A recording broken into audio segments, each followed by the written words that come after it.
So, sorry, I was listening to the recording. I started a few minutes late. We're discussing Tathagata. For those of you seeing this in recording, it's at paragraph 11, spot 2, halfway down page 25 in the Ger and Karana Tildaka. So the most common word with is Tathagata, um, which could be interpreted to mean just thus gone, which may not mean terribly much. Or also it's been interpreted as gone to suchness.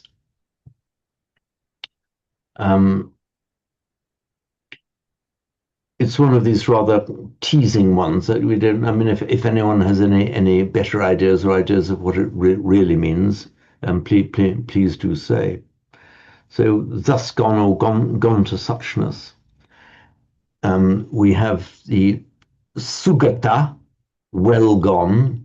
Itipiso bhagava arhang sama. So sugato loka venue, I forget how it goes now. So sugato, literally well gone, or gone to a good place. Gone to often means not just gone in the sense of here today, gone tomorrow, but come into a place where that's where he is now. Gone to so and so, with the emphasis not so much on going as in departing, but gone to, namely, that's where he's arrived now. That's where somebody is at. It can also be used in a kind of a negative sense. The example given here in Ger and Karanatillika is avidyagata, the ignorance gone, sort of in a state of ignorance. Rather like our English, woe begone. So ignorance begone, woe begone. It could, so in that negative sense.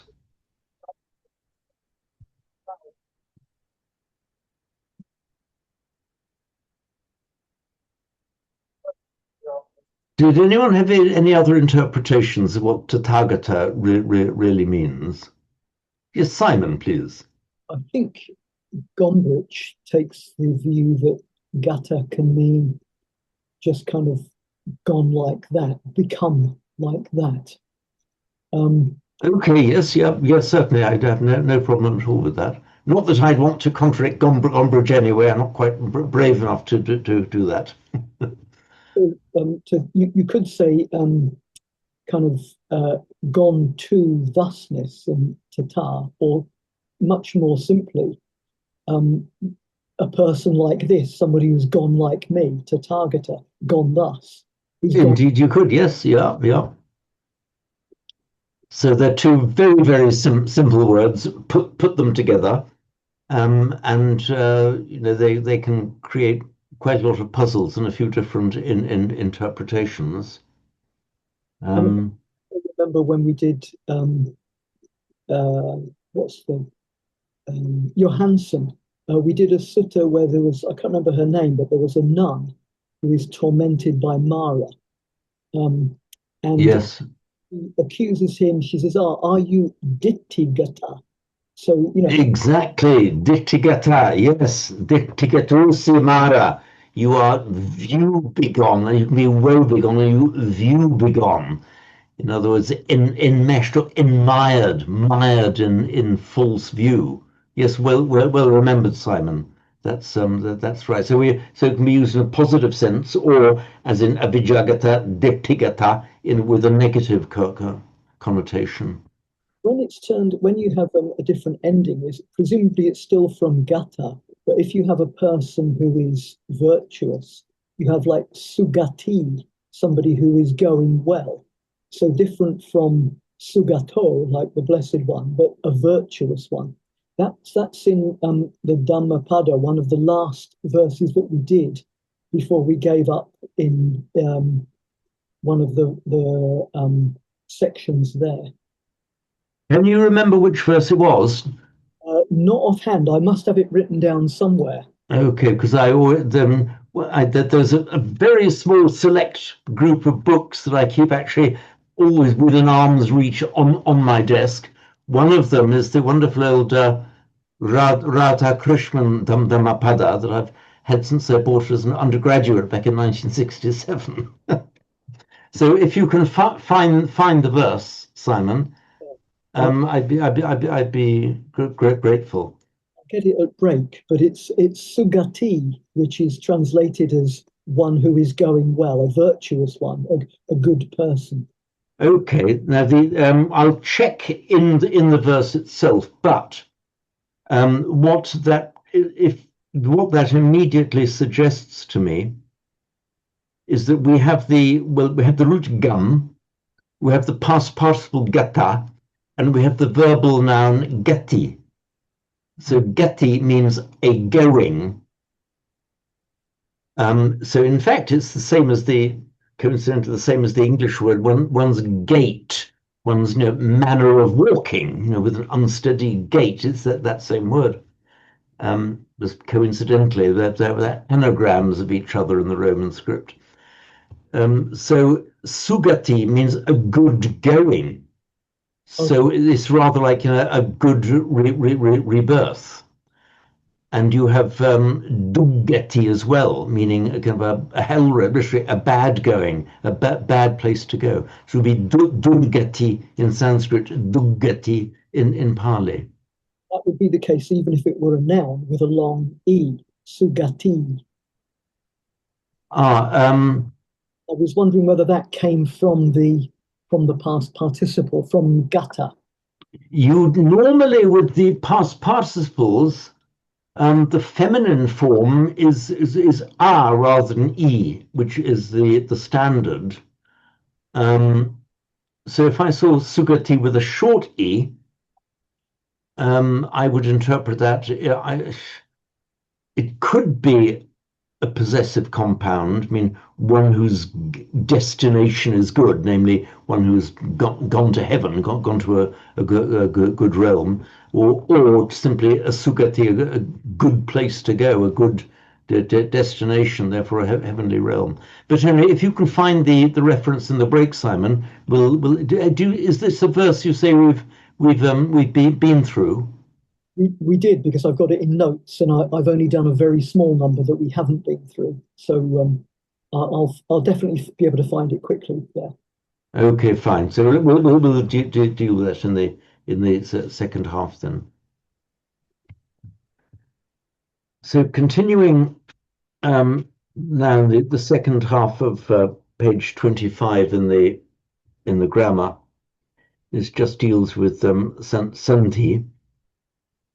Some forms in Pali that begin with a consonant double a consonant when a form ending with a vowel precedes it in a single word. Okay, we've had this lots and lots. Um, it gives Tathagata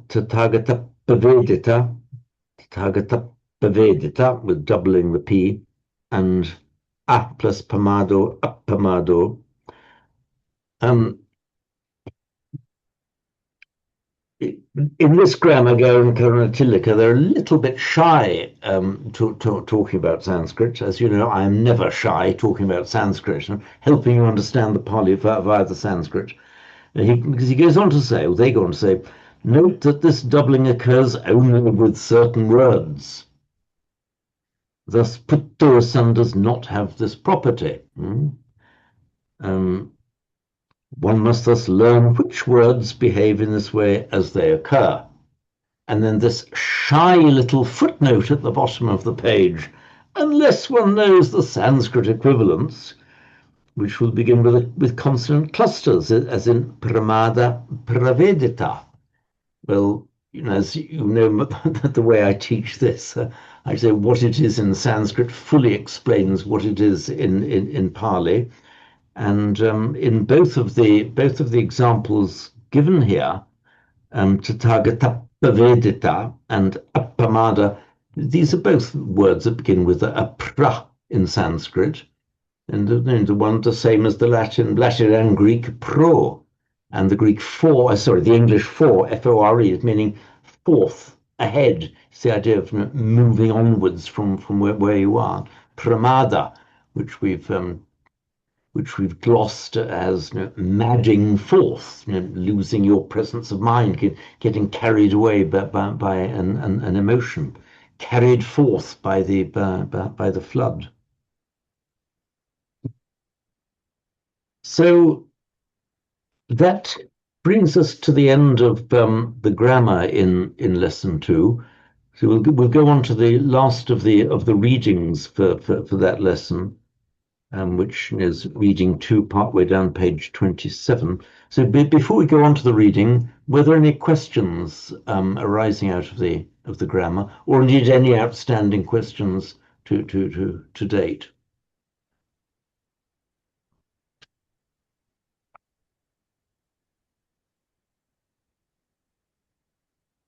Okay, so we're looking now, and I'll just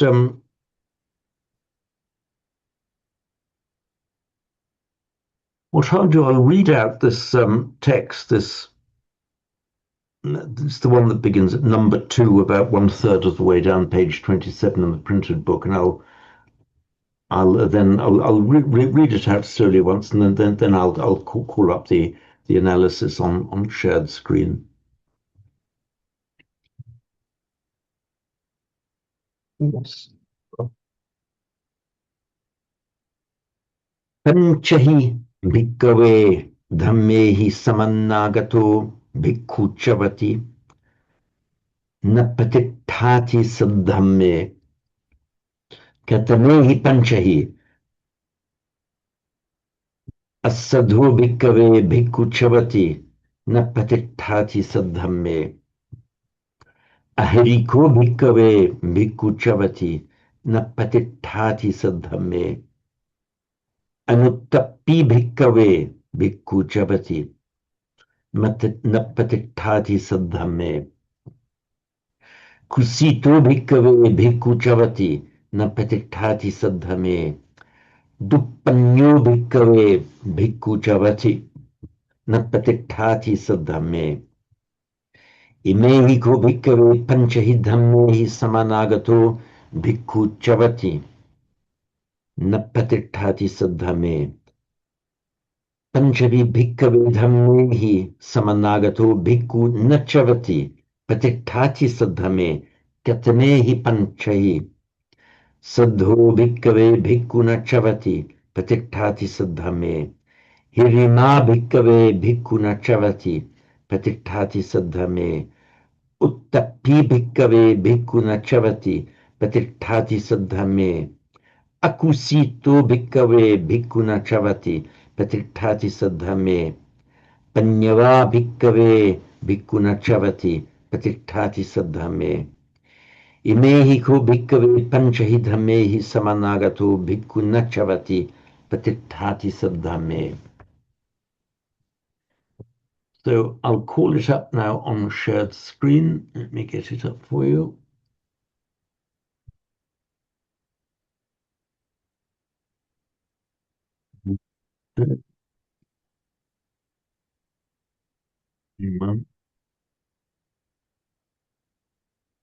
Okay.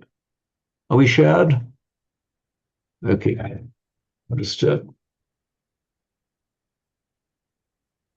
enlarge it.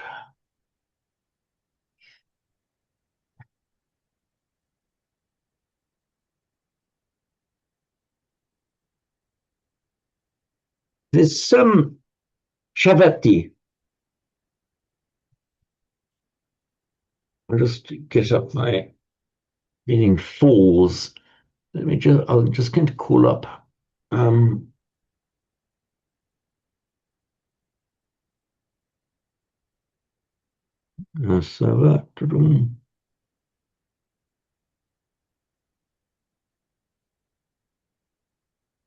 there we are. Chavati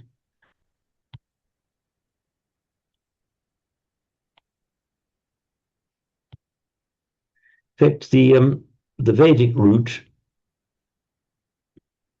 is chu with a ch, yeah, chu, and in Sanskrit it's regular, is chavati. So in Pali, chavati. It means to fall, but it specifically means to fall from a higher state into a lower state. As for example, um, somebody by his good karma gets rebirth in a deva loka, a deva realm, and upon the exhaustion or upon his good karma becoming exhausted, Devaloka, that's the ablative form, Devaloka Chavati. He falls from the Devaloka. I don't think I've ever seen it in the sense of an ordinary physical falling, as in tripping and falling. As best I recall, I've only seen it in the sense of either a falling from a higher realm into a lower one, or kind of a moral falling, a falling from a good state into a bad state. Simon. Yeah, that's the point I was going to make about the good state to a bad state. In Yeah. um, the sutta that I mentioned in Johansson, where the nun is tormented by Mara, Hmm. that he's attempting to chavetu karma, attempting to or desiring to make her fall from. Ah, okay, yeah, Chave to Kama, yes. Hmm. With that the long Chave to Chave to Kama. Okay, if you think, thanks for that. So it would make, so Chavati, and look at first of all Sanskrit, and then we'll look at Pali.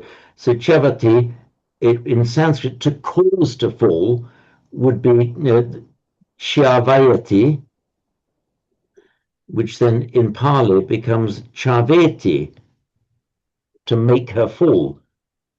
So from her virtuous state where she's getting on with her practice down into a less virtuous state. So infinitive chavetum, and then having the desire to make fall, drop off the M and put chavetu kama. You will often see this where you see a verb with a tu at the end followed by kama, means having the desire to do something. It's a possessive compound. Incidentally, another way you see it, if you are pada means your, in this case, your abode, your location, or your status. If you are pada chuta, you are status fallen. You knocked off your perch. You are diminished or reduced from the status that you had. So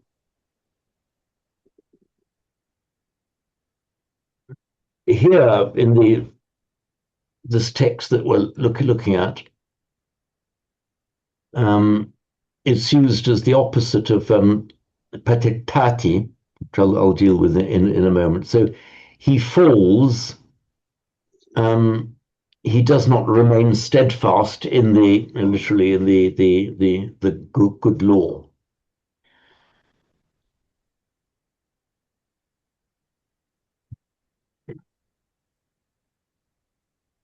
So I can't remember whether I've explained Saddha in this group.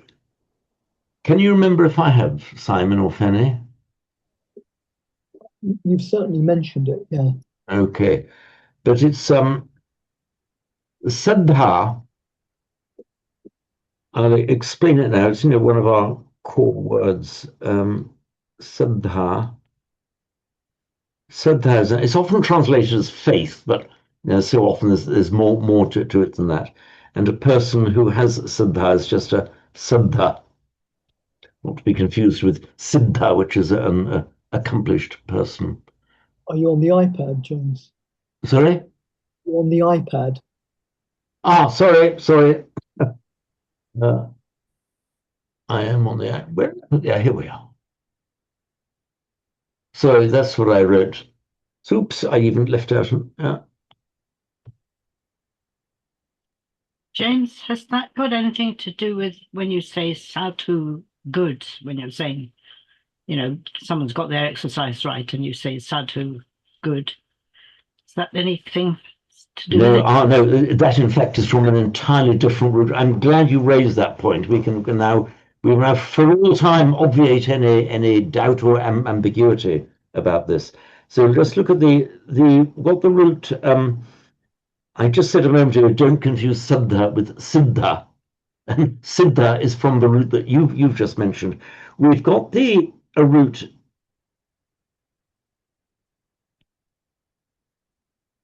We've got two roots, sad and sid, and they are essentially the same root. Sid is regarded as a kind of a weaker, shorter form of the long form sad. But treat them as being one root, and these just two various forms of one root. And the essence of the meaning there is to achieve or to accomplish something.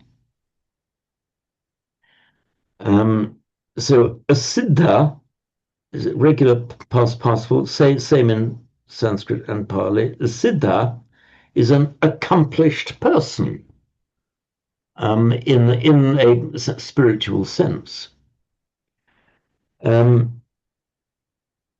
Now, from the alternative form of that root, so we get sadhu.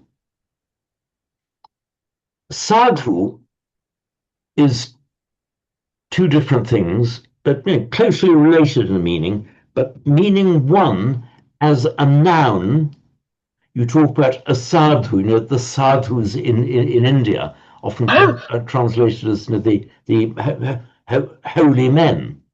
And the idea is that the sadhu is somebody who adopts strict practices, ascetic practices, and goes straight to it. The idea of heading straight for the goal, not meandering around, but heading straight forward for it. He's the sadhu. And that is a masculine noun, and it declines like any other ordinary noun in u. The other meaning of the word as an indeclinable, as an exclamation, as in the one that Fenny just mentioned, sadhu, sadhu, sadhu. Let's put it right with an exclamation mark here. My pen's playing up again. Please don't play up, pen. Uh-oh, come on. Sorry, pen's playing up. If it carries on playing up, I'll have to drag in my old-fashioned manual whiteboard. But sadhu, as I say, it's a noun meaning a holy man, but as an exclamation, sadhu suggests it's something like amen, hear, hear, like hit the mark. The idea of that the words have achieved their purpose, agreed, bullseye, O speaker. So that's the meaning of the word sadhu there. But it's unconnected with our saddha. I'll give you the etymology of saddha.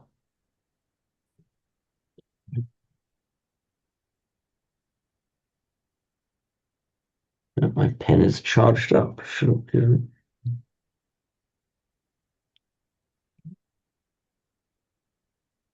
I don't know why it's doing this.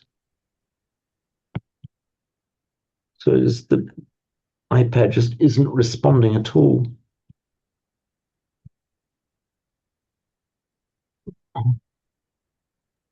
Close it down and call it up again. Just if I turn it off, it might be time. It's 1932. I didn't ask for the time, nor did I ask you to say in what city I was. I just want you to get your bloody working.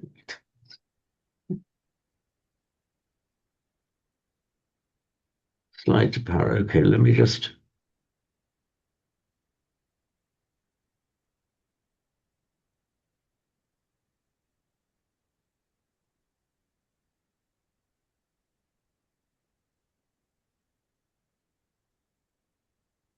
Okay, it's just booting up now.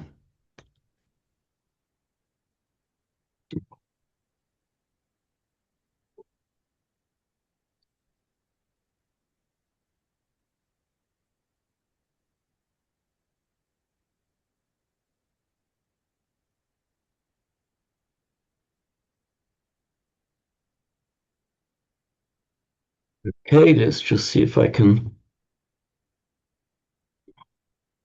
see if it's going to work.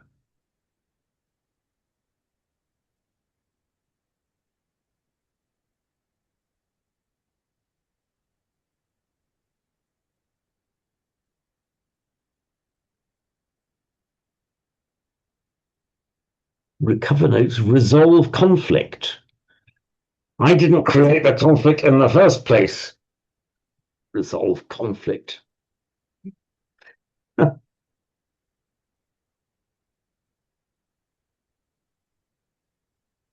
It hasn't done this to me before. I mean, it kind of devises new ways of tormenting you.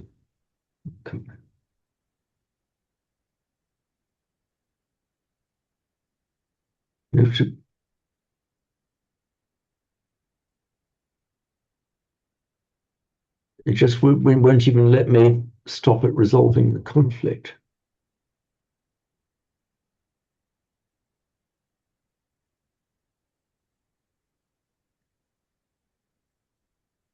Okay, I don't know what to do with it. Just going to pull up the old-fashioned whiteboard.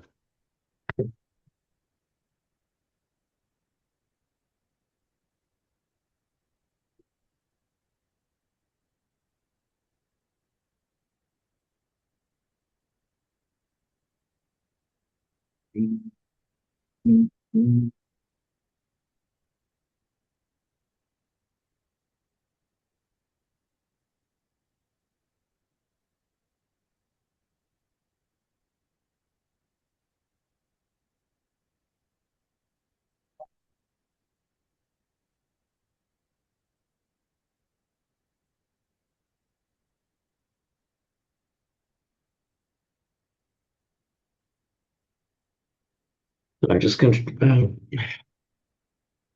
just see if I can adjust the.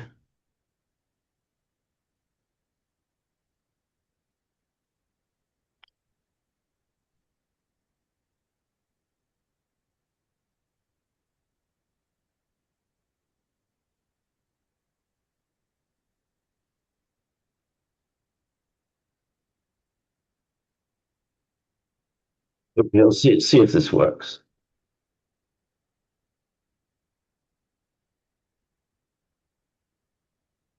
I don't know whether I need a whole new iPad or whether just a new pen. So Shraddha. So in Sanskrit, right, the red. Um,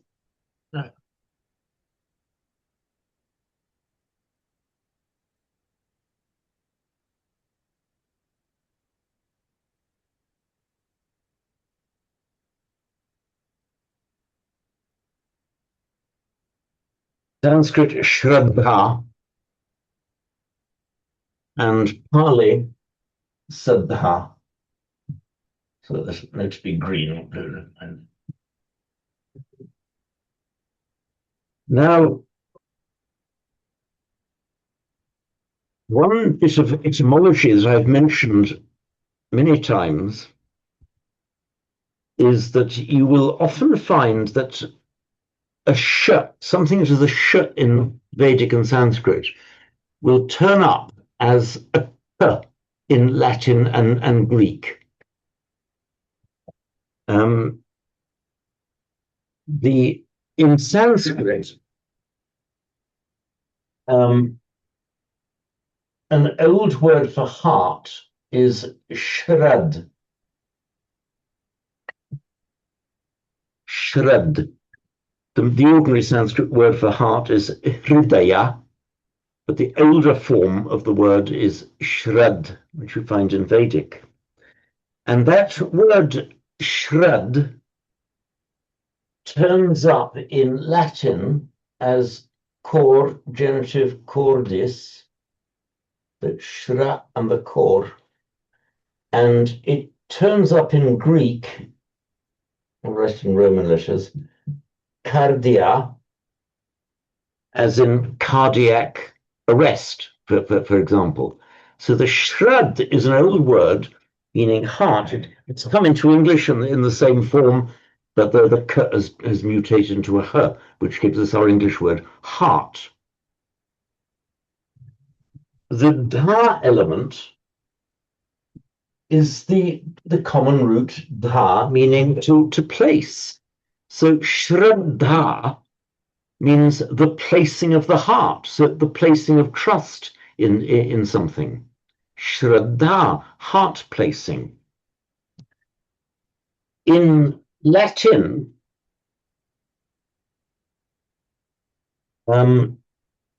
we've got the Latin word for to believe, credere. In fact, it used to be in older pre-Latin, credare, giving credit. So, in fact, there's shraddha. So the word credit, so credere in ordinary Latin means to believe. If something is incredible, means unbelievable. But it had the older root meaning, the way they got to believe was you place the heart, you place your trust there. So the original idea was trust as opposed to blind belief. So it's that shraddha becomes saddha in Pali. So it doesn't look like it if you're looking just at the Pali, but the saddha is directly cognate with the Latin credere, credit, but then with the idea of trusting rather than believing.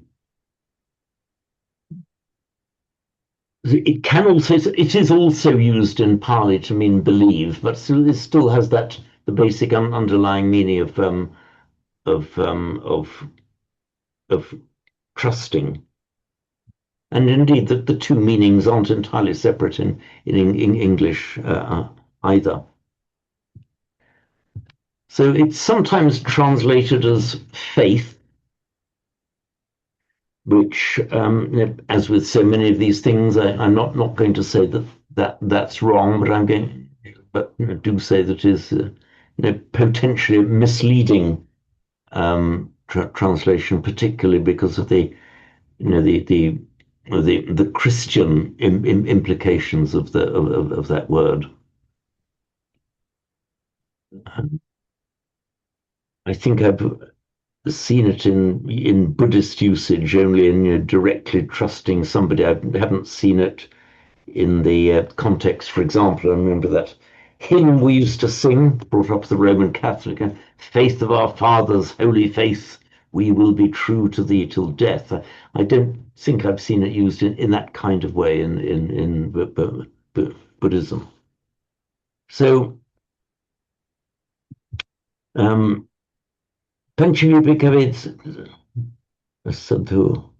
think I jumped ahead a line. Not to worry. So, samanagato, it means followed by, accompanied by, therefore in possession of.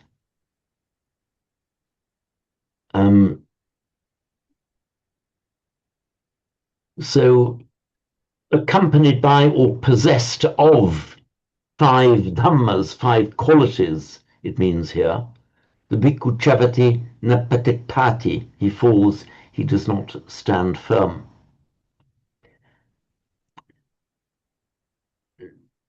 Does anyone have the full kind of etymology and derivation of the word samanagato? Yes, Simon. I'll give it a go. Agata is the past participle of agachati, so come. Yes.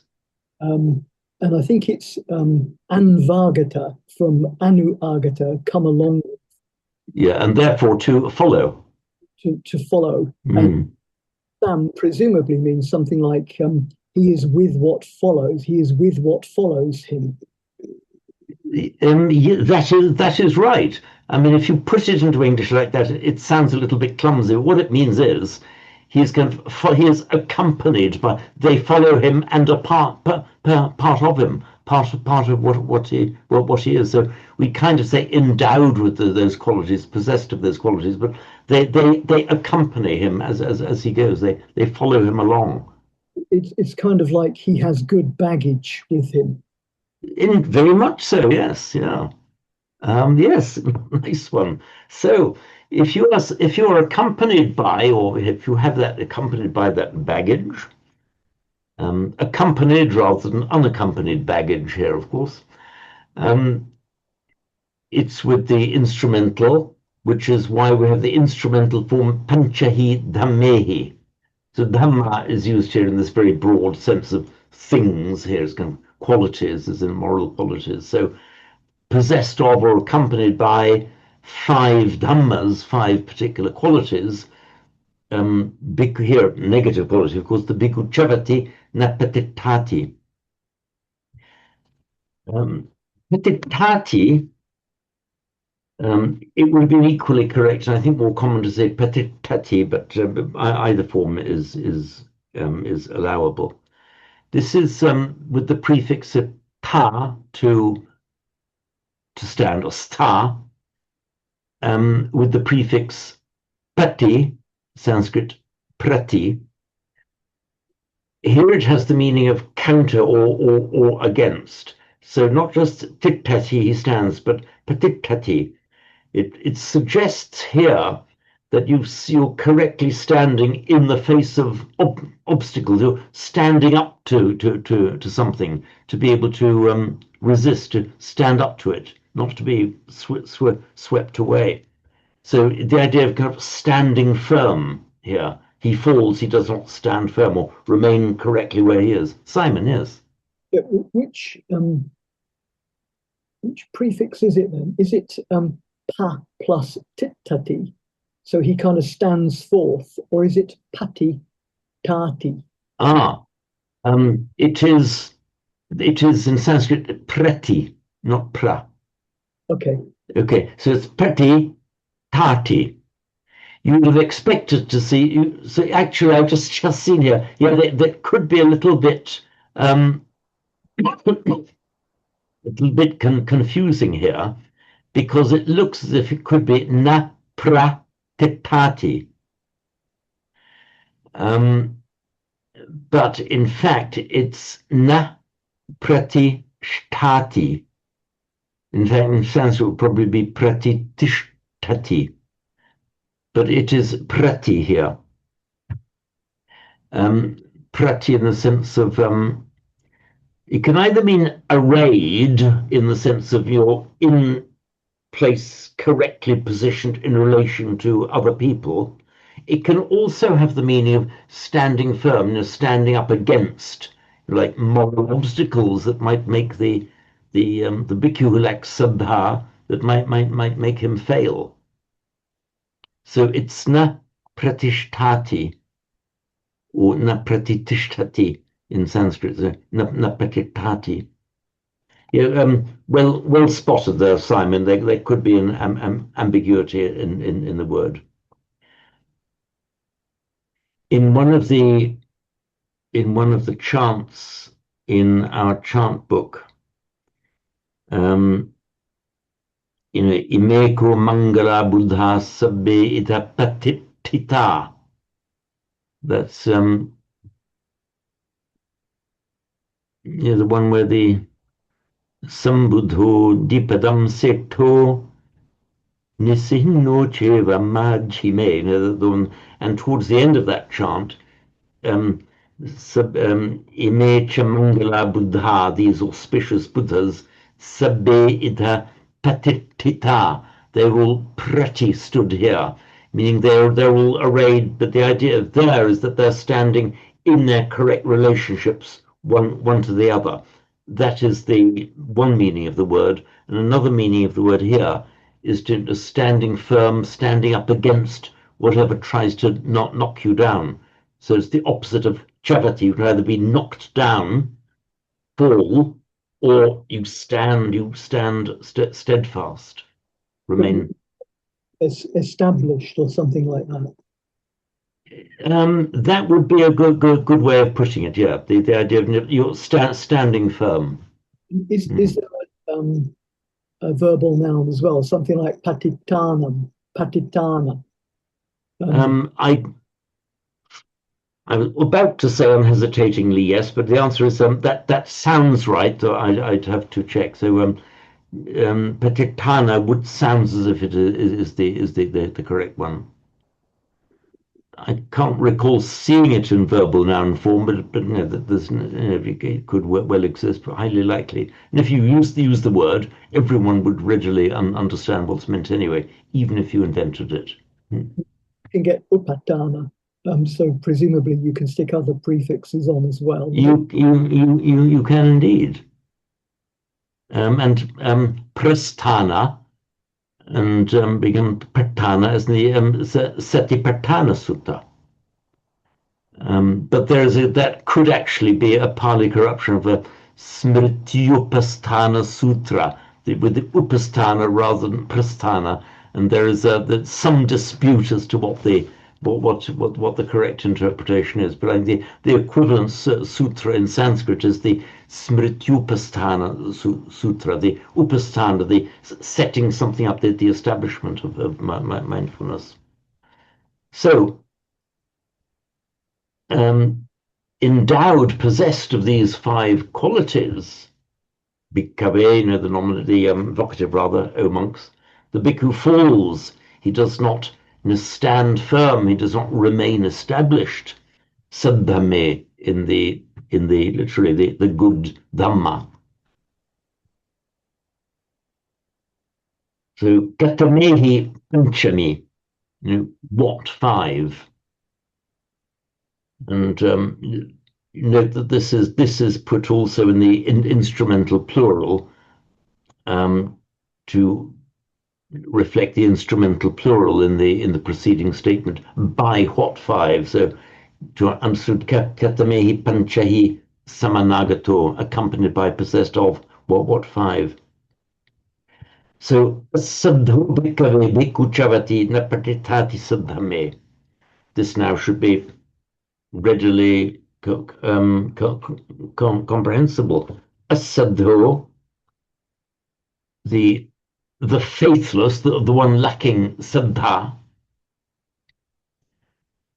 and the S is doubled, as we would fully expect, because it's the shra in Sanskrit. So in Sanskrit, it would be ashraddha. So saddha in Pali. By the way, the noun saddha, and it makes an adjective saddha, which is like any other word, declines like any other word ending in a short a. So a saddho, and it means without saddha.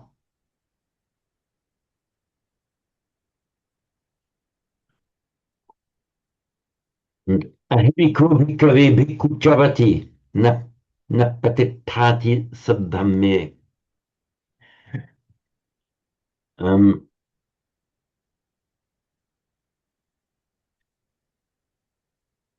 So we've got hiri and uttapa or uttapa avatrapya in Sanskrit.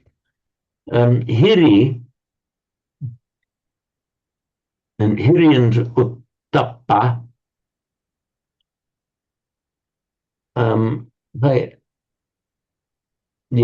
I've dealt with the etymology of the word uttapa in my explanatory glossary. Hiri and uttapa, both words meaning roughly shame and conscience, that kind of thing. But it's they're both words relating to conscience. But hiri and uttapa have quite distinct moral meanings. You may be well aware of this already. Hiri, you don't do something out of a sense of hiri if your internal sense of good conduct won't let you do it.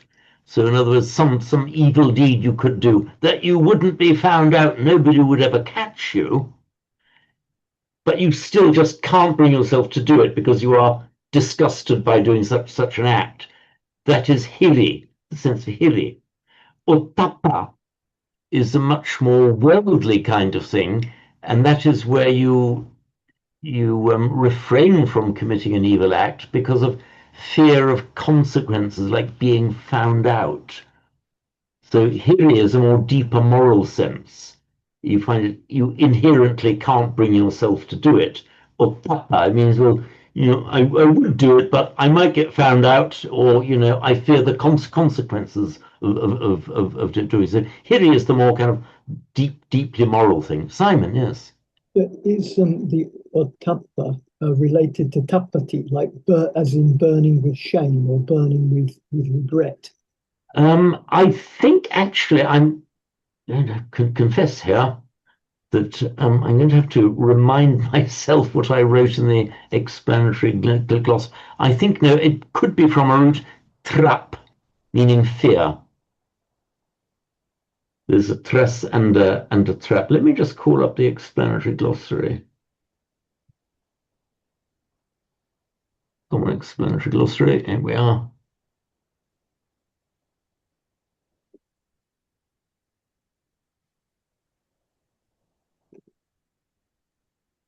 Hmm.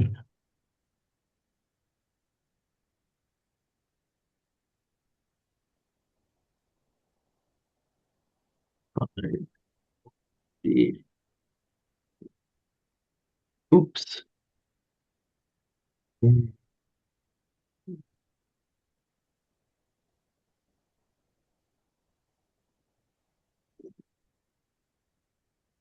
Yes, apatrapati. Okay, from the Sanskrit word root trapati, meaning to be ashamed. So in other words, you refrain from committing a particular act because of the public shame that it would bring you, basically because you'd be too embarrassed to be found out. That was why that's why you don't do it.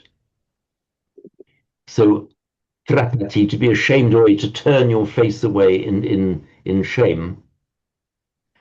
And here we have a slightly irregular formation in Pali. So apatrapati becomes uttapati, which is, it doesn't quite follow the rules when it mutates from Sanskrit to Pali here. Where's hiri from? Could you do the same with hiri? Let me just say, see, let me just turn up hiri. Now I have a slight oops, copy it. I just want to copy it. Copy. Yeah, copy. I have a feeling I don't have much of an etymology for hiri. Oh, see hiri for a discussion of the difference, and now it's not. Oh, sorry. Maybe I haven't properly inserted two result. Hang on. Oh, hiri, there are two results for it.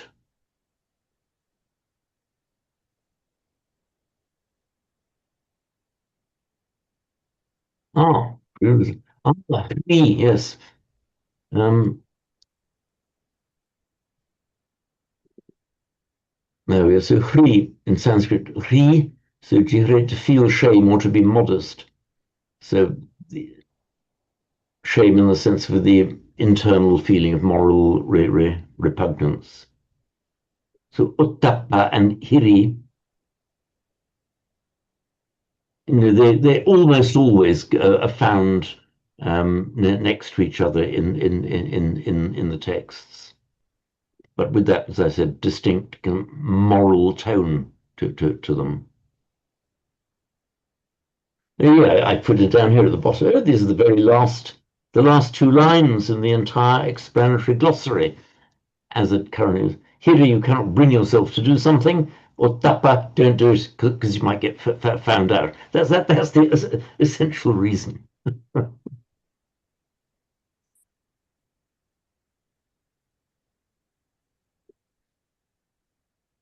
Okay, so my iPad still tells me that it's trying to resolve the conflict. So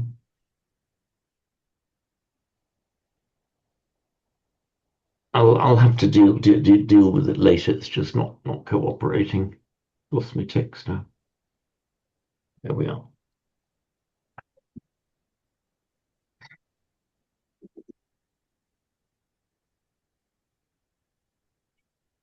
So we have the noun hiri, and the person who is without hiri is an ahirika, one of non-hiri, just the nominalizing ka. A person with hiri would be a hirika, and the opposite is the ahirika. And the unotapi is the person without otapa.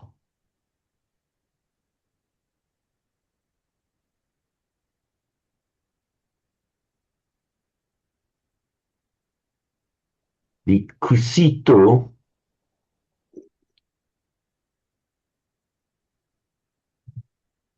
again, slightly abstruse etymology that I have dealt with in the explanatory glossary. It probably comes from something like kusada or kusida, literally bad sitting. In other words, sitting in the sense of lazing about, doing nothing, just being idle. So just being a couch potato is kusida, is kusita, sitting about idly. Simon, yes. What's sita as well? Is that something like being cool or cold? Because I think I've seen that connected. That you haven't got the kind of the warmth or the zest to get up and go. Is that or have I made that up? If you did make it up, I think it's pretty ingenious because shita in Sanskrit, of course, does mean cool or cold, but cool in a bad kind of way. I don't think I've seen that etymology in the works of reference. The explanation I've seen is to do, in fact, it's from the original D in the root becoming a T, so bad sitting, as in kusida. But it may have been so interpreted. It might have been these two side by side echoes in the minds of the native speakers. It's kind of like lukewarm, like Laodicean. So, what was the last word you said? Laodicean, the lukewarm ones in the Bible. Oh, right, yes. Okay, the lukewarm ones, which of course does make moral sense as well. You aren't kind of red hot with fire for the Dhamma, you're just lukewarm about it. Yeah, so although that may be not academically correct as etymology, I'm not saying it's not, but even if it's not, it could well be that echo was there in the minds of the native speakers. So yes, I think we can legitimately add that as an extra echo to the meaning of the word. Sitting around lazily and being lukewarm, with the shape of the word itself giving both kinds of echo. And the dupanyo. So I've seen it's just come. We've just gone 8. So what we'll do now is we'll just take our usual break until 8:15. And then when we come back, I'll just deal with Dupanyo and also that verse that Simon mentioned, if you were able to find it in the meantime. Okay, great. So I'll see you at again at 8:15. Simon, you first might want to turn off the recording. Thank you. Thank you. Try and remind you when we come back. Thank you. Pause recording. Well remembered, Shelley. Thank you. The pen seems to work. Well, it was. You see, it's partially working. I'll try. Just in the meantime, I'd actually ordered another stylus pen, which Amazon promised to deliver to me to tomorrow morning. Since it was only a fiver, I thought I'd risk it. So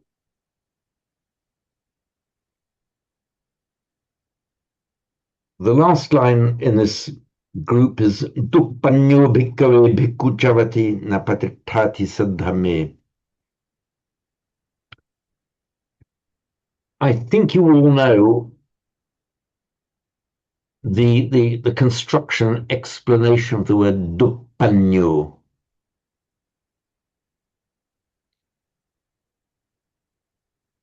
Is there anybody, apart from Simon, who of course will know it, who is able to explain Dukpanyo?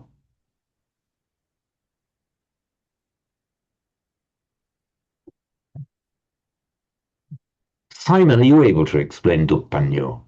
Have a go. Panya, wisdom or understanding. Mm. Difficult, bad, hard. So poor of understanding or the dull of intellect, something like that. Exactly so. Yes, that is right. So we've got. Okay, let's hope that my stylus will go on working now. So we've got our well-known. Which are well-known Banya. Here we go again. Try further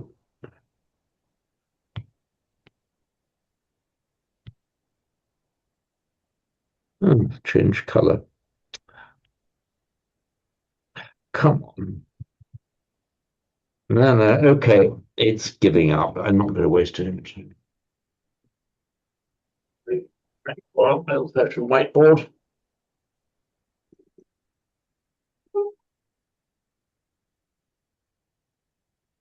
So what happens here is that we've got our word, got the pens here. We've got our word Banya,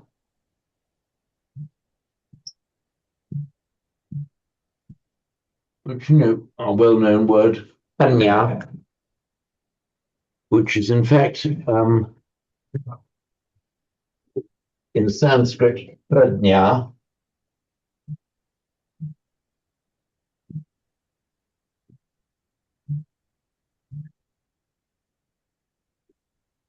That's Dnya, the root meaning to know. In Sanskrit, Pradnya, which is like knowing through something, just knowing it on the surface, but knowing through it, which is how they express understanding or wisdom. Knowing into something or knowing through it. It's a feminine noun on its own, both in Sanskrit and in Pali. So panya. And as always happens, when you get a feminine noun ending in an R, so yes, take panya, and then if you make it the second member or the second element of a compound adjective, it ceases to be a feminine noun and just becomes a regular word, noun or adjective, ending in a short ah. So it would be, I'm not sure if the word exists in Sanskrit, but it would be something like tu pritnya.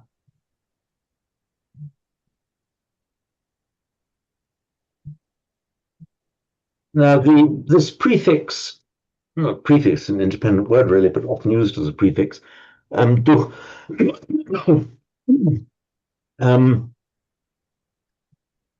no, I'll take that back. It exists as a root, dush, but then the root is then used as a prefix, mostly meaning bad. And it's the same as a dukkha, for example. But it also means like poor at something or lacking in something. So, for example, the word bala means strength. And if you're in Sanskrit, if you're durbala, not of bad strength, just means lacking strength, and therefore weak. And the durbala becomes dubbala in Pali. So prajna, sorry, duh prajna usduprajna, which in Pali then becomes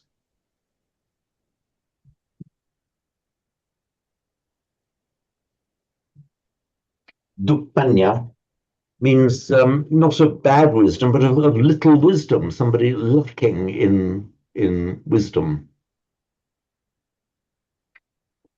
Note in particular that when you see, sorry, if I go now, panya. So when you see the word on its own, it's a feminine noun, declining fully as a feminine noun. When you put it into a compound, make it part of a compound, this panya ceases to be a feminine noun, it becomes part of an adjectival compound, and it now declines like an ordinary adjective, and the stem dupanya with a short a, masculine singular dupanyo.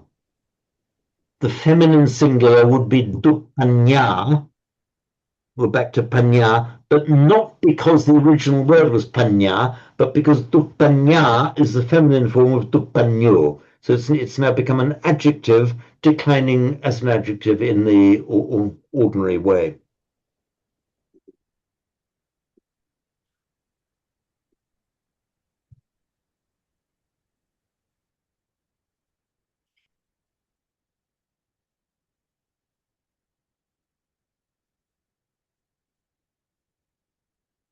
So this line then just essentially repeats, some summarizes what's gone before. Imehi kubikave panchahi dhammehi samanagato.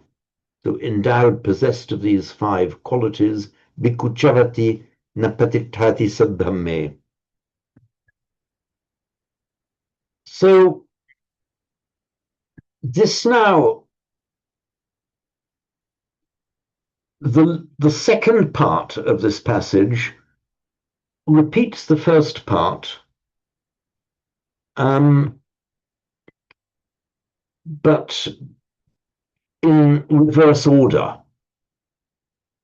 Sorry, not reverse order, but just by reversing what was expressed as a negative now is expressed as a positive. So what we'll do is, without having it on the screen, let me just read through this second part and just try to listen to it and see whether you understand it as we go along. So it's saying exactly the same as what was said before, but the other way around. So with these good qualities, the bhikkhu does not fall, and he does remain steadfast in the good law, in this Dhamma. So I'll read it through and see slowly and hopefully clearly, and try and follow it in Pali. Panchahi, look, there we are, instrumental plural. Panchahi bhikkhave dhammehi samannagato bhikkhu nachavati patittati saddhamme. Remember, before we had chavati, napatitati. Now it's expressed the other way around. Nachavati, patittati saddhamme. Katamehi panchami. With what five? Katamehi panchami. Saddhu bhikkhave bhikkhu nachavati, patittati saddhamme. Hirima. Well, this is making an adjective out of hiri. So hirima, stem hirimant, one possessed of hiri. So hirima, bhikkhave bhikkhu nachavati, patittati saddhamme. Tapi bhikkhave bhikkhu nachavati, patittati saddhamme. Aradha viryo, opposite of kusito. Aradha viryo, bhikkhave bhikkhu nachavati, patittati saddhamme. Anyava, bhikkhave bhikkhu nachavati, patittati saddhamme. Imehi ko bhikkave chahi dhammehi samanagato bhikkhu nachavati patithati saddhamme.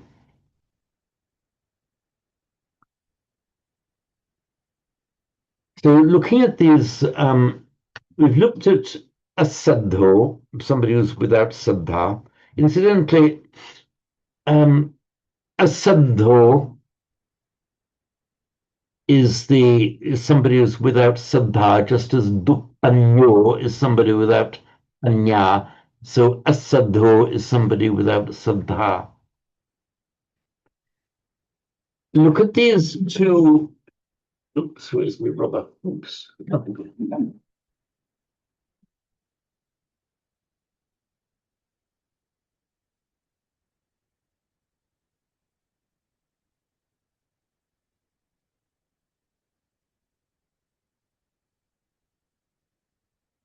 We know the very important group of adjectives that are formed with the suffixes stem form vant or mant.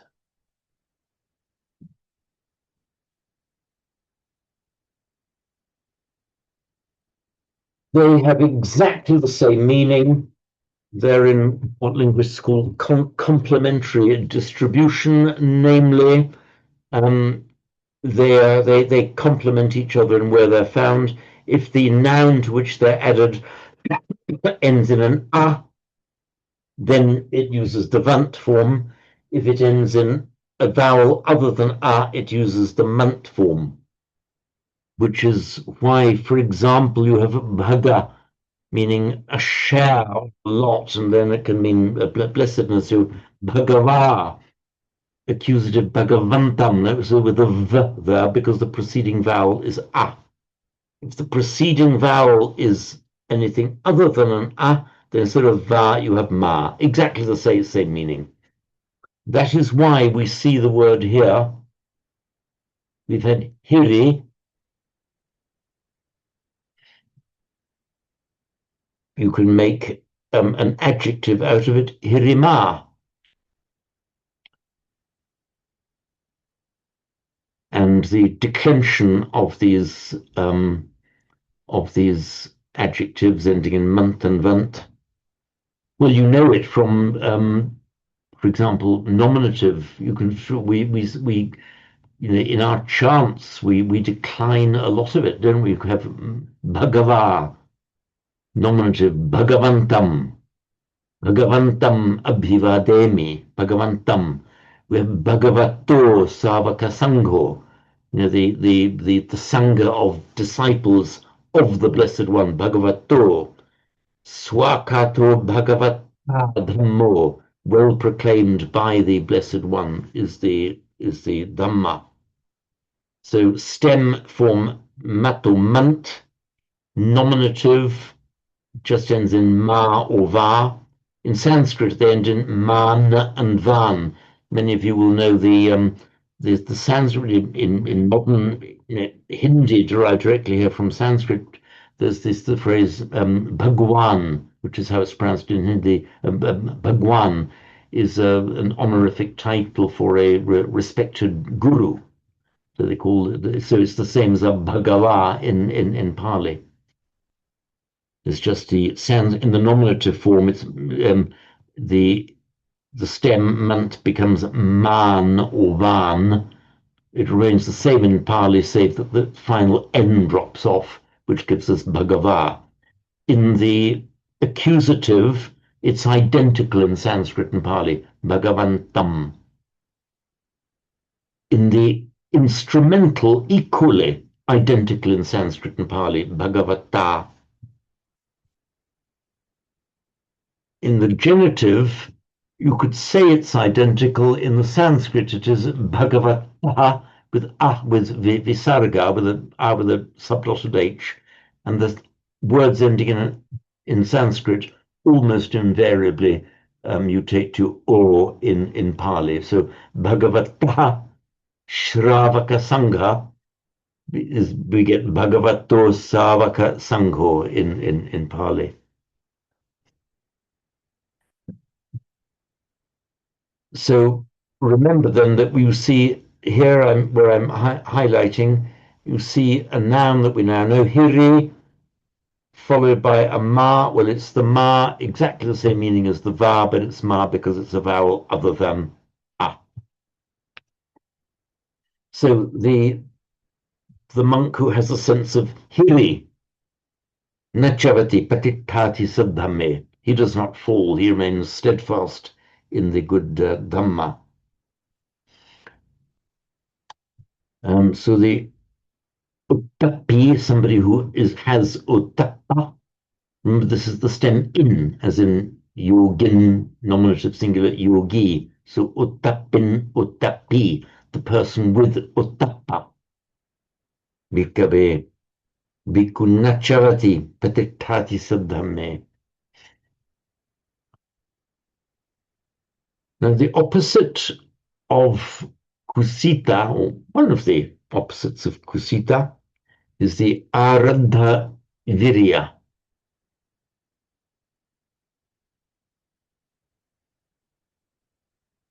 Aradha means it's actually the original meaning is to take something. Rub. Arab means to take something up, and then it also comes to mean to begin something. In fact, in modern Hindi, the aramb means the beginning. So you begin it is one meaning, and the other meaning is you kind of get it going, get it worked up. So, but in a moral sense here, one's virya, one's energy is arantha, so aroused, got going.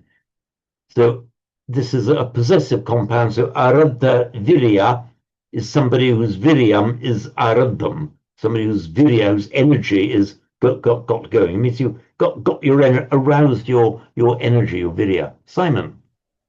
Yeah, sorry, I may have missed this because I had to answer the door, but you may have covered it. But have you taken the text for your notes directly from the sutta? Because Ger and Karunatilaka just use acusito, presumably because they don't want to introduce another past participle or another compound, and they just want to show the privative a.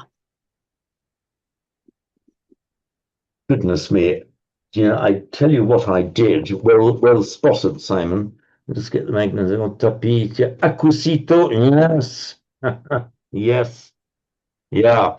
What happened is I took this because all of the texts here that appear in Karunatilaka, I've kind of located them all because Ger and Karunatilaka don't actually tell you where it tells you which sutta it's from, but it doesn't give you the precise reference. So I've discovered the precise references for them all.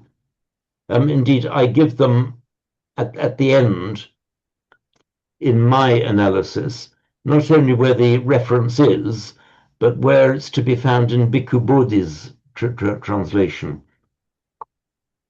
So what I've done to save myself laboriously typing up the whole thing as a copy out of Ger and Karunatilaka, I called it up on Digital Pali Reader and then copied and pasted it out of the Digital Pali Reader.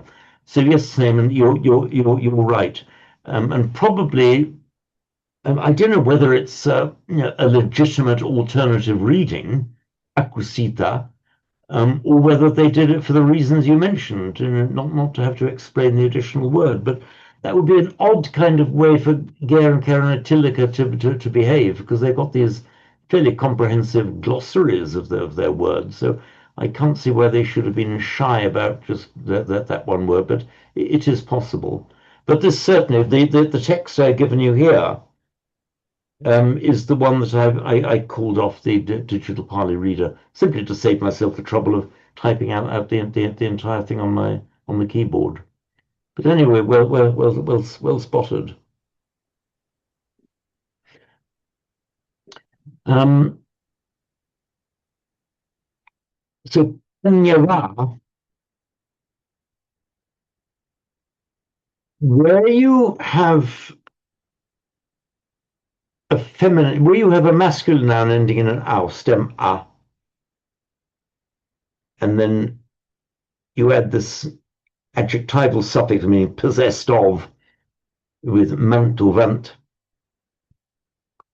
So you get bhaga, for example, bhagava, bhagavantam. Where you get a feminine noun, panya, you can be either long or short. So you could have panyava or panyava, but you do find both.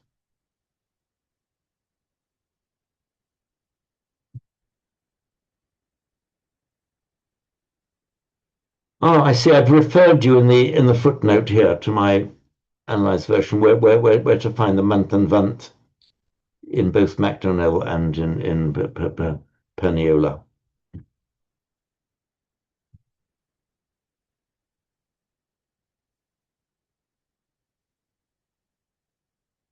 So Panyara Bhikkhave is the opposite of Duppanya.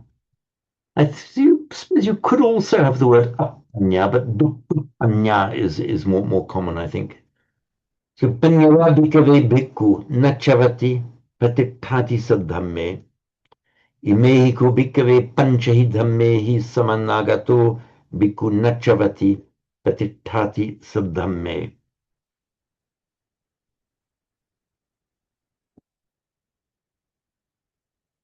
So, do we have any queries arising out of this? And after dealing with those, we can move on to onto our next text.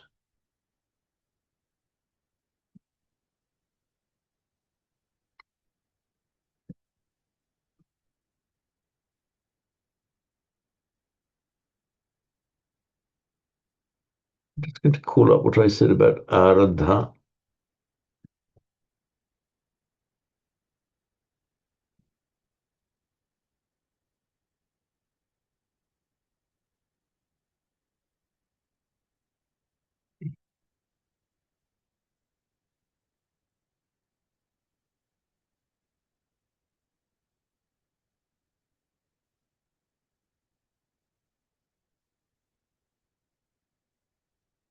Okay, I'm just calling up now the note I've done in the explanatory glossary. So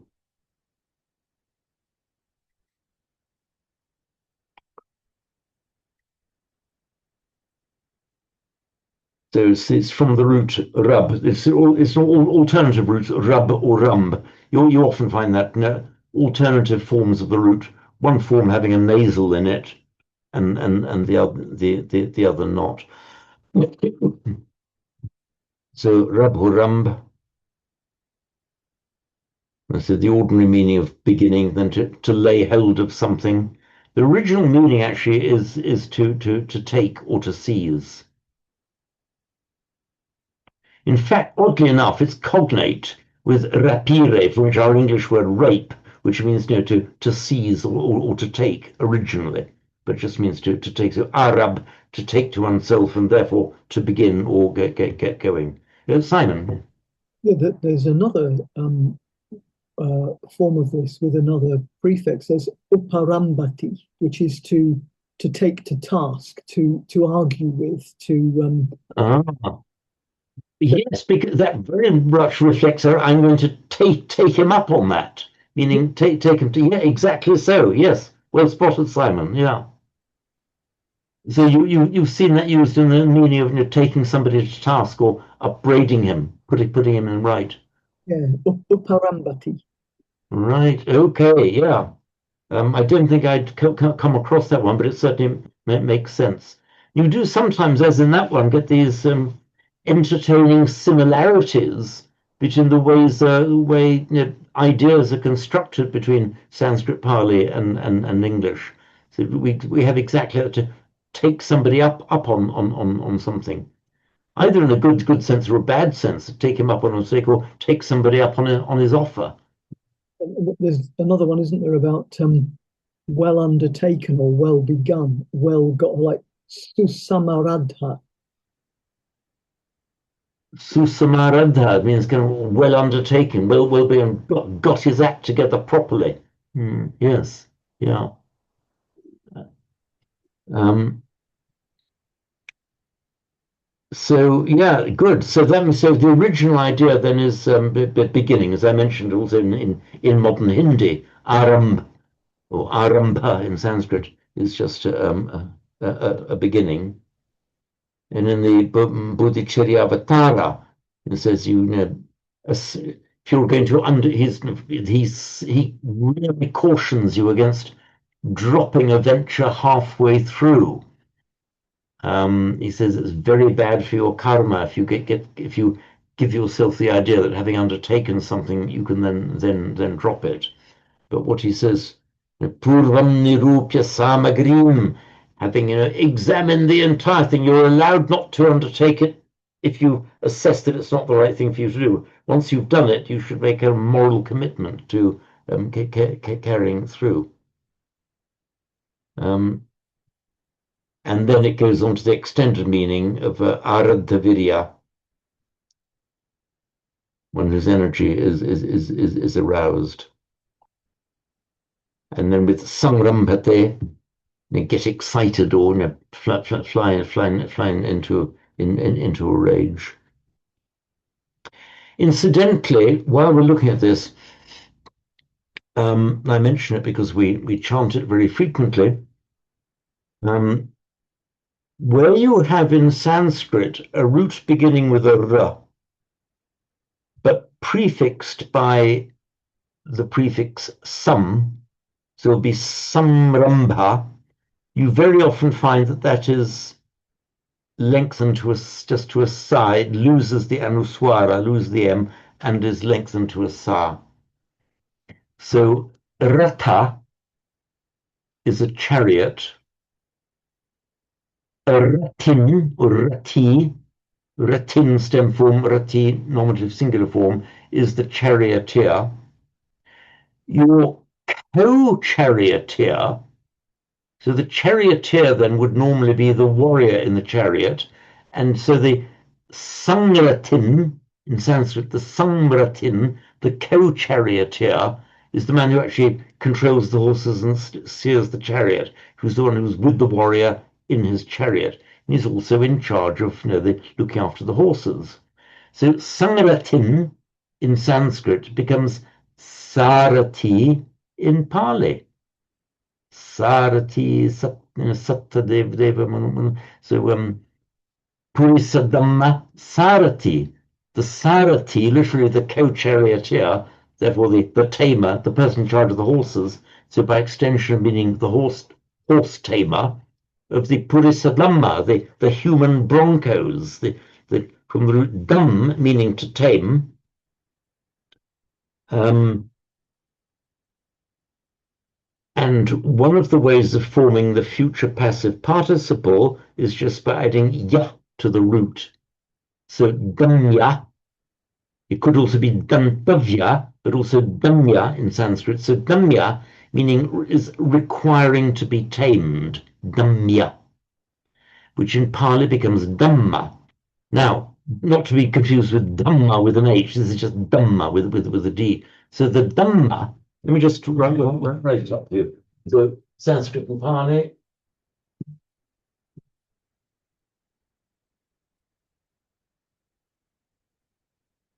Dhamma, dhamma, meaning required. The original root meaning of that word is requiring to be tamed. But it acquired, in that short form, it acquired a specialized meaning in early Sanskrit, and similarly in Pali. It just meant it means, yes, requiring to be tamed, but that form of the future passive participle, as opposed to the other one, dantavya, dantabba in Pali, the dhamma form specifically came to mean an unbroken horse, meaning requiring to be tamed, therefore the unbroken horse. So the Purisadamsa, which in Spanish then come into English and the Wild West, is the bronco, the unbroken wild horse.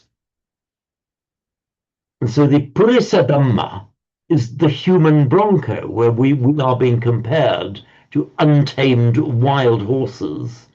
And the Buddha, in the Itipiso chant, the Buddha is the Sarati, the literally co-charioteer, but in the meaning of the tamer of the Purisadamma, of the human broncos.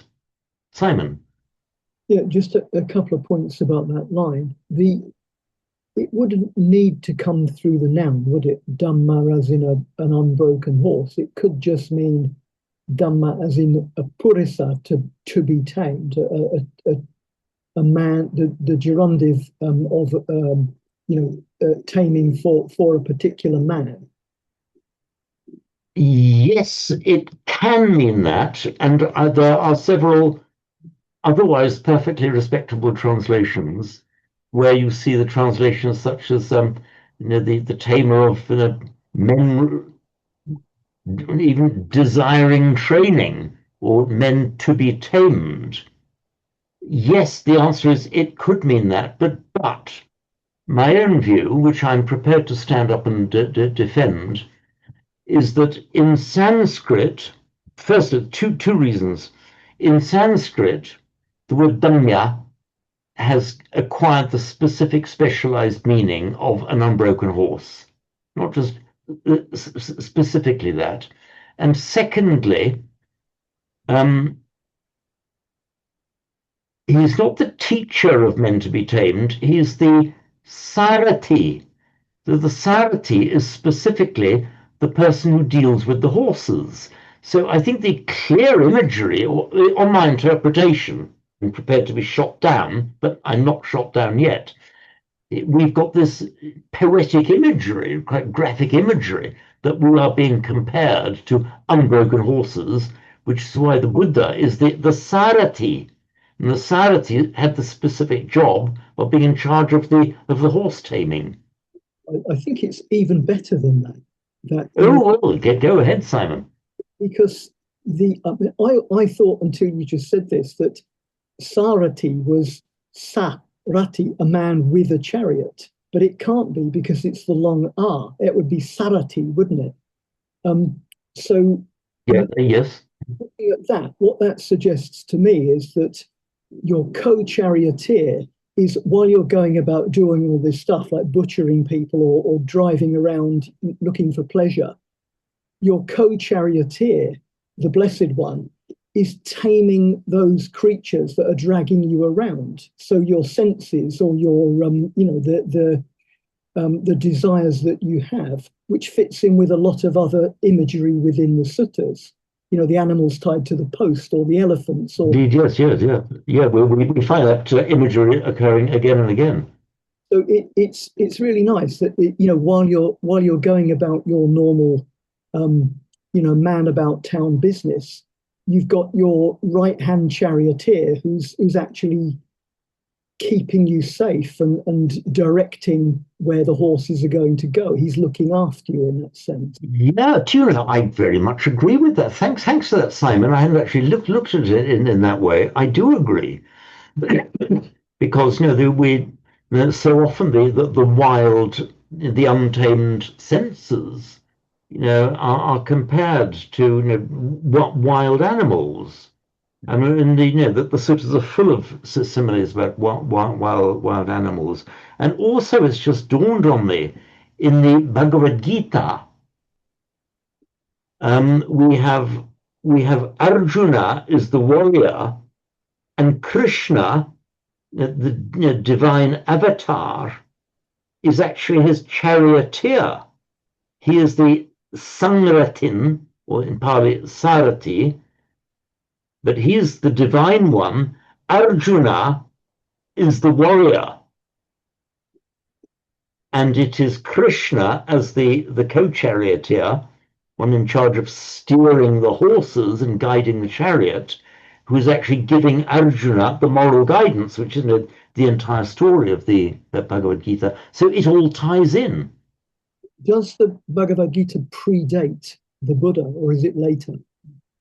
The story itself may well predate it, but I think the actual way it was written is, I think, around the same kind of time, or maybe a little bit later.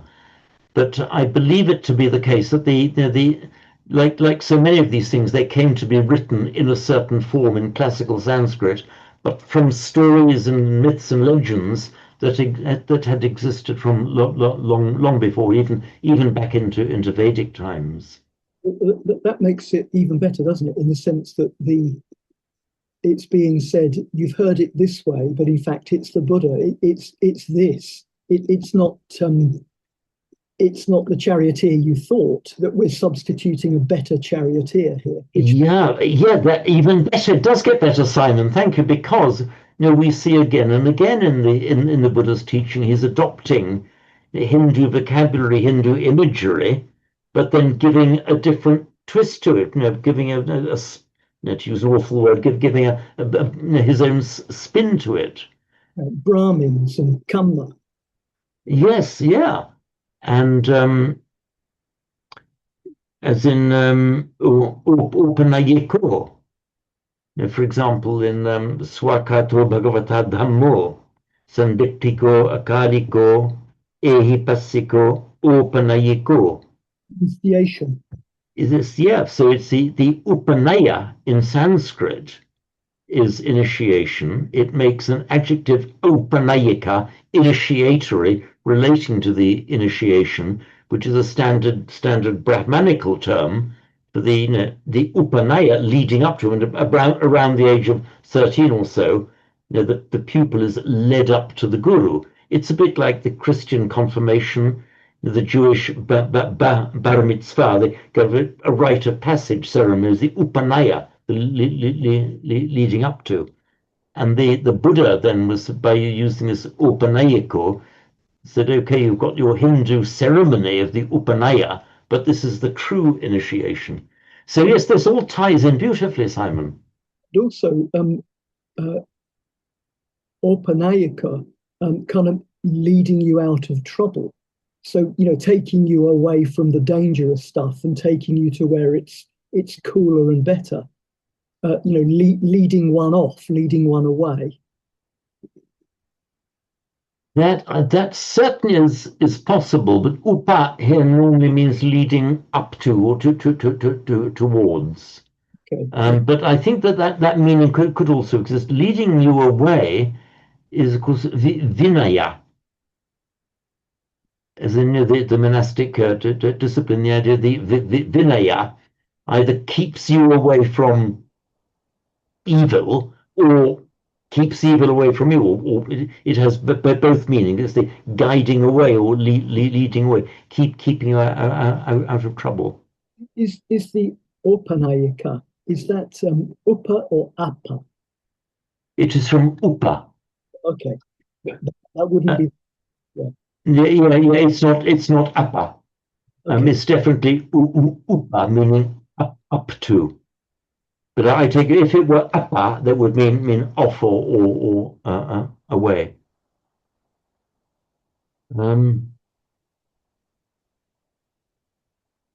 So this most interesting, and I hope useful rabbit hole has just arisen from me looking up the Arab and Aramb, and then noticing the Sangramba and Saramba, and of course that sparked off quite a papancha in my mind.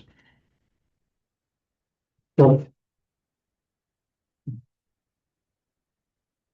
you're familiar with the term papancha, I think. Christine, are you familiar with the word papancha?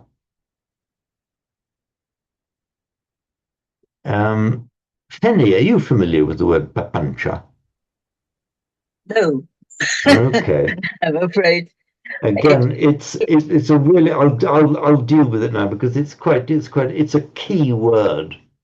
Papancha, I'll write it up for you. Papancha is often translated as proliferation, in the sense of proliferation of mind. It's the ordinary thing. We all have it.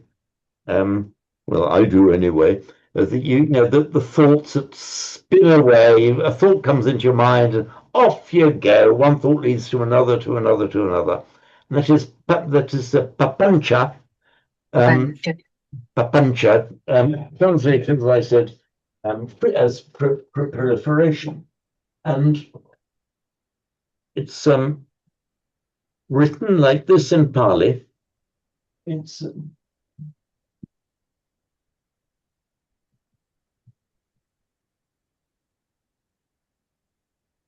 now, if you analyze this word, pancha in Sanskrit, pancha. Now, pancha, as we know, means five. Just been looking at that word. It is literally pancha, five in fourth. What does that mean? It means that it's the imagery of the closed hand, the fist, the concentrated mind, unified as one. When your mind then goes all over the place, pancha, fiving forth.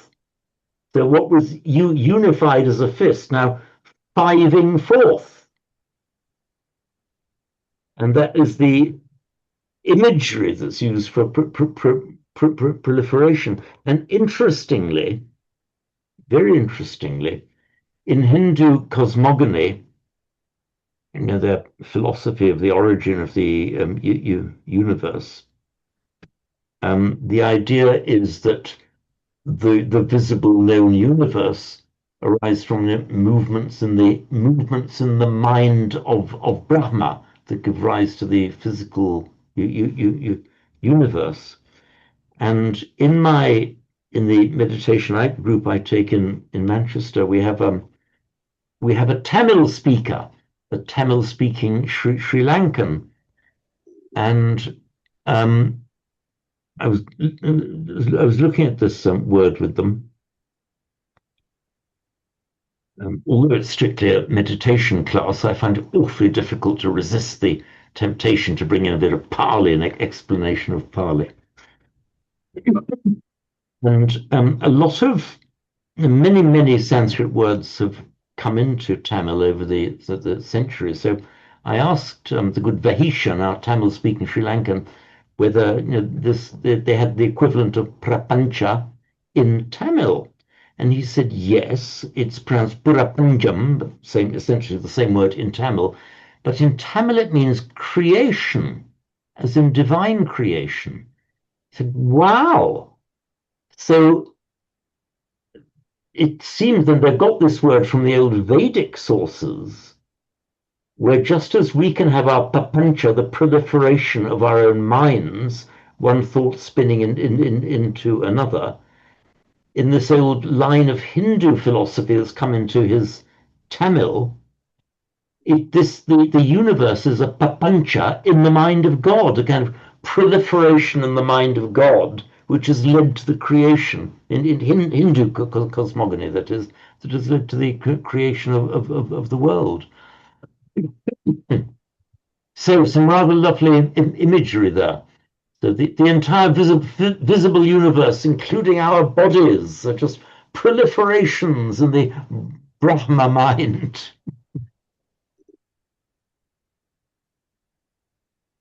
James? Yes, Simon.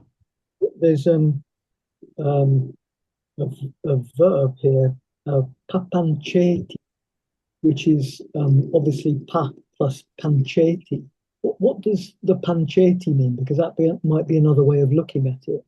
Something to do with thinking. Yeah. Cheti, where did you find that? It's just it just found it in the dictionary now in the PED. Okay, right. You very often find where you get a noun in Sanskrit, which is not directly derived, just not derived from a verb. So pancha is just the numeral 5, prapancha, fiving forth. But it doesn't come from a verb root. So it's not actually a verb or derived from a verb, But supposing you want to turn it into a verb or have a verb form of it, Sanskrit does that for you very easily. You just make it a class 10 verb. So you take the noun, not a verb root, but the ordinary noun prapancha that doesn't have a verb root. You want to make it into a verb, prapanchayati. Prapanchayati in Sanskrit, prapancheti in Pali. How do we know that it didn't come the other way? I mean, is there a pancheti and then papancheti, and from that, so that means in order to do the thing that papancha refers to, and that the verbal noun came after. How do we know it wasn't that way, which is more normal, isn't it? It would be much more, but we do know that there is a class of verbs in Sanskrit, sorry, a class of words in Sanskrit, which do not have verbal roots. I mean, there are several of them. The numerals are one. The numerals can exist on their own. The word for one, eka, dwa, two, three. These are not verbal roots, and that they exist independently of there just is no verbal root for them. So pancha, that there is no root. I'm almost certain. I'm just looking up in. Um,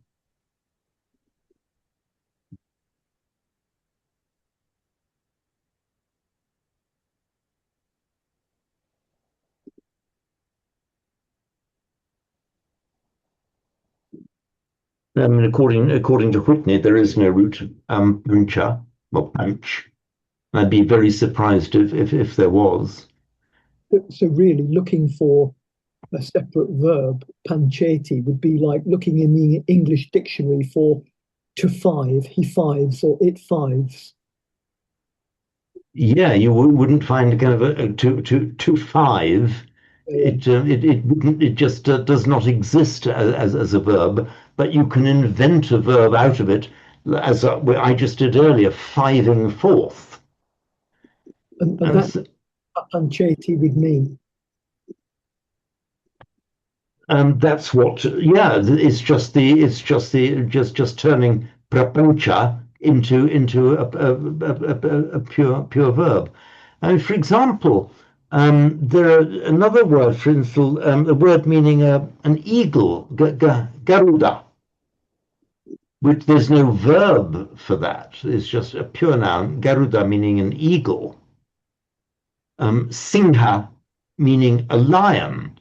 And there are lots of words. There is no verb. These are pure nouns, and you can see why. There are so many things that deeply embedded in it. These are nouns, not verbs. Garuda, eagle; Singha, lion. But you can make verbs out of them. So you can make, for example, garudayati, meaning to behave like an eagle. Singhayati, to act like a lion.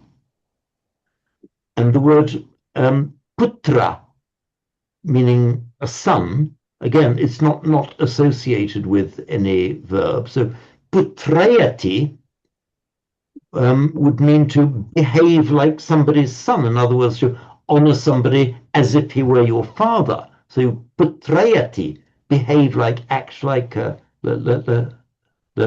like a son. And there are numerous of these words where there's no verbal root. You can create a verb out of them by make it into a class tens with the ayati ending, which then means, of course, as we see in Pali, you can have ayati, but more commonly eti. So that's the explanation for that one.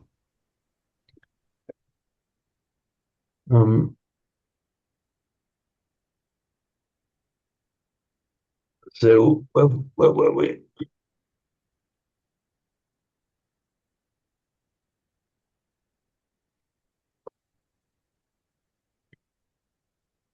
So what we could do then, we could just, I'll ask you to read just read a couple of lines each. So Christine, could you read the two lines out beginning with Sadho? Okay, here I come. There you come. Seto bhikkhave kuna chavati attitati sadame. I remember Saddame. Be careful to double the Saddame. Sadame. Exactly. Sadame. Mhm. And another line? Yeah, Grima. please. Grima bhikkhave kuna chavati patitati. Oh, Yes. patitati sadame. Sadame. If you remember, you've got to hold both of those as doubled. It's Saddame. Sadame. Very good. Say Saddame. Sadame. Excellent. You got it. Round to you, Simon, for the next two lines beginning Uttapi. Ottapi bhikkhave bhikkhu na chavati patitati sadamme. Aradha viryo bhikkhave bhikkhu na chavati patitati sadamme. Excellent. And Fenny, would you like to do the following two?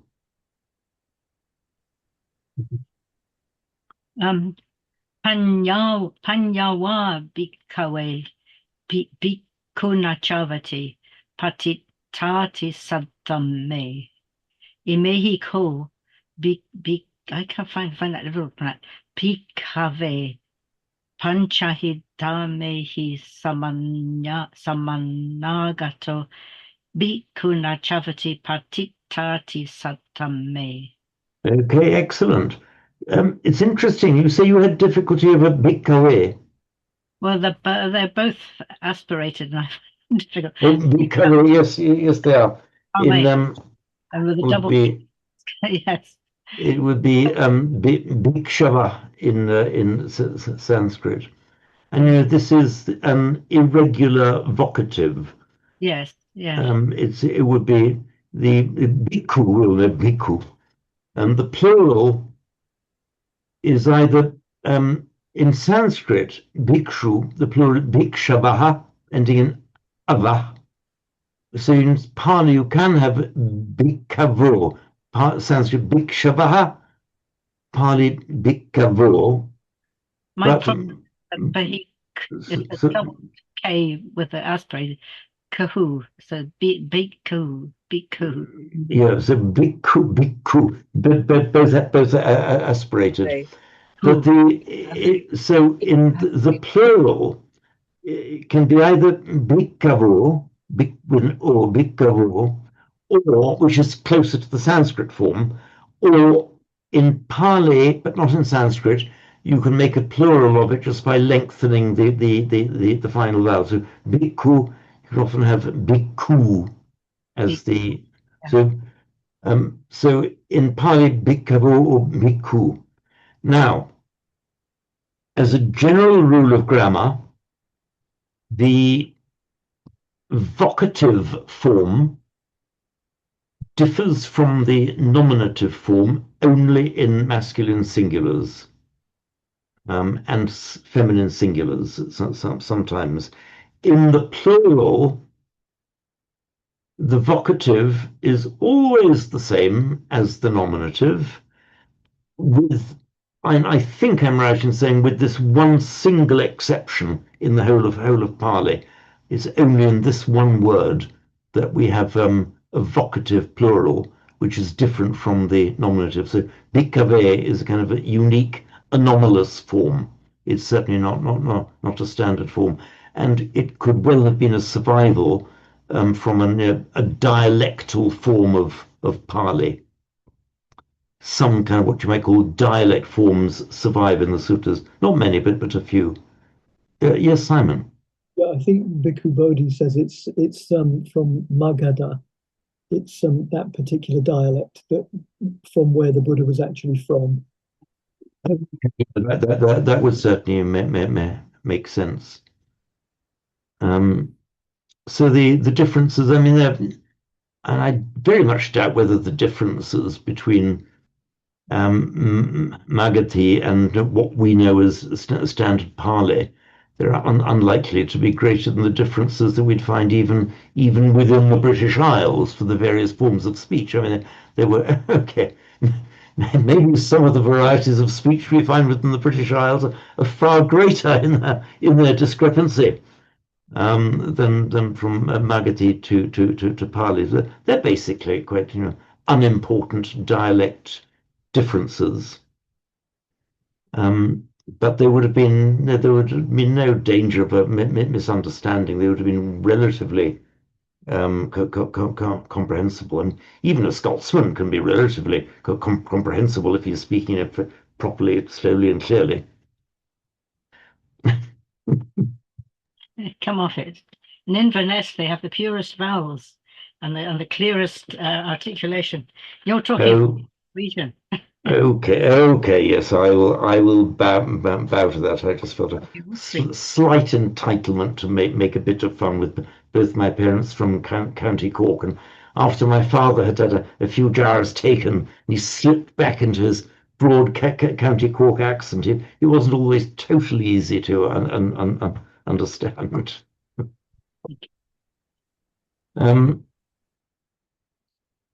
So.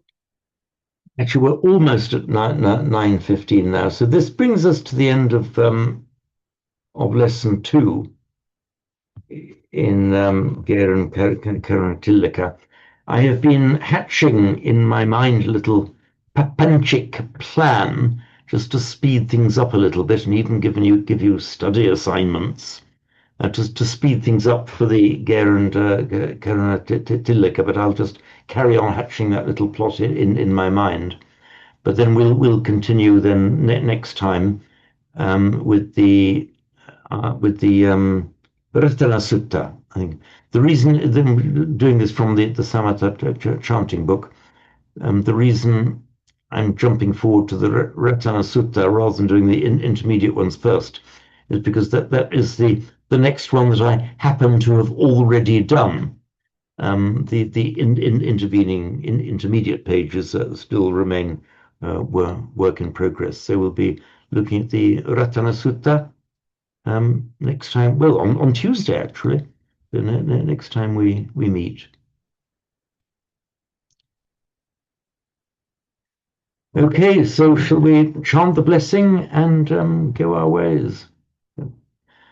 Bhavatu sabba mangalang rakhantu sabba devata sabba buddhanubhavena sada suti bhavantu te. Bhavatu sabba mangalang rakhantu sabba devata sabba dhammanubhavena sada suti bhavantu te. Bhavatu sabba mangalang rakhantu sabba devata sabba sanghanu bhavena sada suti bhavantu te. Sadhu, sadhu, sadhu. Okay, very good. Thank you for joining me, and see you either in 2 weeks or some of you hopefully even on Tuesday when we reconvene. Okay, thank you. Goodbye then. Bye.